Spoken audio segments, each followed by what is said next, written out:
Hey guys, this is the Redsmart76, and today I'm going to talk about the Xbox One, which was trailer was revealed yesterday at one of their announcements, and I'm surprised, to say the least. So the Xbox One, not called the Xbox 720, the next generation Xbox is going to be called the Xbox One, like I just said, and it's going to feature an 8-core processor, 8 gigabytes of DDR3 RAM. If built-in Kinect, it's going to show more multitasking. Basically, just a better system in general. It's going to have a lot of bells and whistles. If you want to watch a trailer, it's only about 2 minutes. I'll leave the link in the description. But I'm going to talk about each of the features as I go through this video. So, the first thing I'm going to talk about is how each Xbox that is made from now on will now have Kinect. Each next generation Xbox, not the 360, but each next generation Xbox will include Kinect for free. So, at first I was worried about this because I thought, okay, well, that's nice, but, well, people are complaining about the specs not being good enough, you know.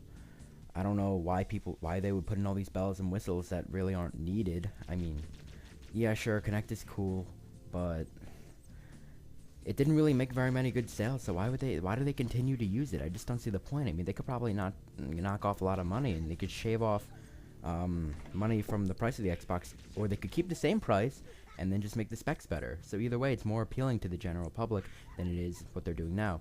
So that's just my opinion, because they're saying that this new Xbox Kinect is going to be built into every Xbox One, and that it's going to feature where it can like track your heartbeat from 10 feet away, and if you just tell it while it's off, you just say Xbox on, and boom, it'll turn on, and all these cool little, I don't even know what to call them, the little tweaks from the last generation Xbox.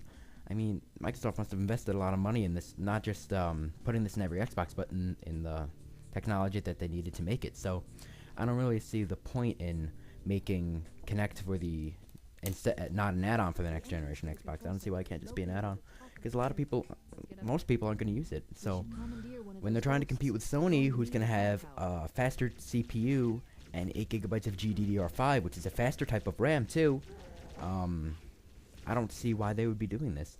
I understand that the PlayStation 4 is going to feature the PlayStation Eye, so they might be taking the same path. I don't know. They don't say they didn't say much about the PlayStation Eye that's built in. But yeah, they're saying that this generation, I've said this in a few of my videos, that it's going to be longer than most other generations. It's going to be probably the longest and could be the last generation of consoles. So if the specs are already outdated upon a year after launch, what are they going to do 4 years down the road from now?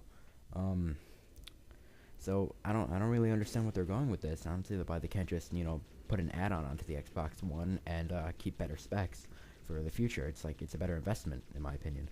But besides that, the Xbox One, really used to saying the Xbox 720. The Xbox One will feature a new thing where you can switch from your Xbox to TV. It'll be like not even just a gaming console, but it'll be like a TV with it in it too. I really don't see the point of it. It's like they're trying to compete with the Apple TV. It's like Review Tech USA said in one of his other videos, and I agree with him. I don't really see what they're trying to do with this. Xbox is a game console. Why would they try to change that? If it ain't broke, don't fix it. So that's just my opinion. And on to the next thing. The CPU and the GPU they're not sure what the GPU is as of this point. I'm pretty sure it's just a built-in custom GPU, but I could be wrong. They could be going with AMD. They could be going with NVIDIA for the graphics, but we're not. I really don't know. So the CPU though will feature a Microsoft custom 8-core processor. They haven't shown the clock speeds, but what I do know is that it's similar to those built in a lot of tablets, like the Nexus 7, except for Nexus 7 features a 4-core. This is going to feature an 8-core, but I've also heard that a hyper-threaded i3 can outperform an 8-core custom processor or mobile processor. But I guess 8 cores is kind of used, even because it has a slower clock speed, so it's not going to be as efficient as a hyper-threaded i3 in theory. But the reason they have so many cores is that you're able to do a lot of multitasking as well as gaming at the same time. So I can see why they would have so many cores, but it's still a decent GPU, at least for next gen. I'm pretty satisfied with the GPU. The RAM, however, it's 8 gigabytes, but it's a slower type of DDR3, probably between 1333 and 1600 megahertz. We're not sure. But PS4 will feature 8 gigabytes of GDDR5 RAM, which is definitely a lot more, a lot more next gen and a lot faster, even like for today's standards. 8 gigabytes of GDDR5 will definitely outperform 8 gigabytes of GDDR3.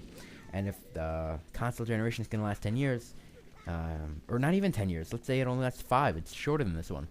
3 years on the road from now, 8 gigabytes of RAM is probably going to be outdated. So, and if they're trying to multitask while they do this and run Skype and all these other things, well, yes, and the Xbox One will feature Skype.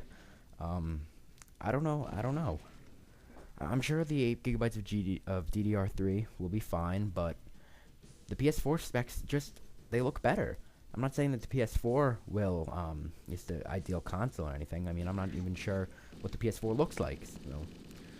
I guess I don't know everything about the consoles. It just looks like the PS4 has a little bit of advantage due to the fact that it's more powerful and it features less bells and whistles, but it'll probably get the job done in the future. So I don't know. As of right now, I really can't be sure. I mean, I might be completely talking out of my ass right now. I could be completely wrong. The Xbox One could definitely end up being better. It could be the architecture could make it faster than the PS4. I really don't know. The way people program it, I don't know. Again, this is just, I'm looking right off the hardware, and I'm looking at what the Xbox One will feature, and it just seems like they're wasting money on stuff that doesn't necessarily need to be there. So, again, thanks for watching, and I'll see you on my next video.